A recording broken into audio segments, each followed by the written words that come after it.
เป็นปัจจัย100,000กิจสาธุสมโมทนาเรียกว่าภูผาสมบูรณ์สีหาลาสมโมทนาเป็นปัจจัย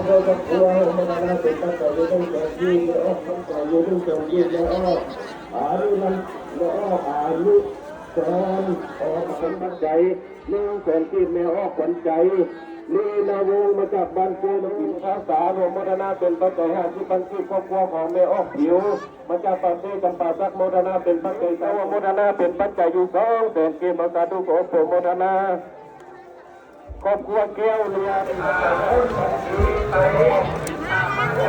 ว่าได้ครอบครัวของพ่อทำอะไรโอ้โหโอ้สาวีดวงสวรรค์ทำเป็นครอบครัวโมทนาเป็นปัจจัยของเราเอาเลยเอาชีวิตทำและนางนาภาพรโมทนาเป็นปัจจัย200,000กิจเมตุสัก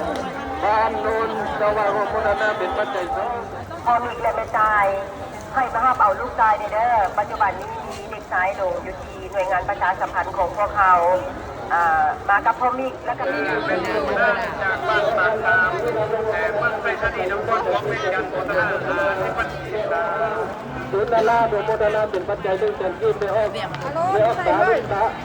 ไม่ออกตาบุญตาคุยบอมเบกับพวกโมทนาเป็นปัจจัย100,000กิจครอบครัวของเขาแก้ววาทานาสีริสานิจังมุทาปัญจานิโนจัตตารโรธรรมาวาทันติอายุวันโนสุธรรมาวงโมทนาเป็นปัจจัย50,000กิจครอบครัวของแม่ออกครอบครัวของแม่ออกบัวขาว100,000กิจครอบครัวของแม่ออกเผาสาครแม่ออกเผาสาคารบริษคมสอนลาสิทธิ์พระครอบครัวโมทนาเป็นปัจจัย200,000กิจแม่ออกไก่สอน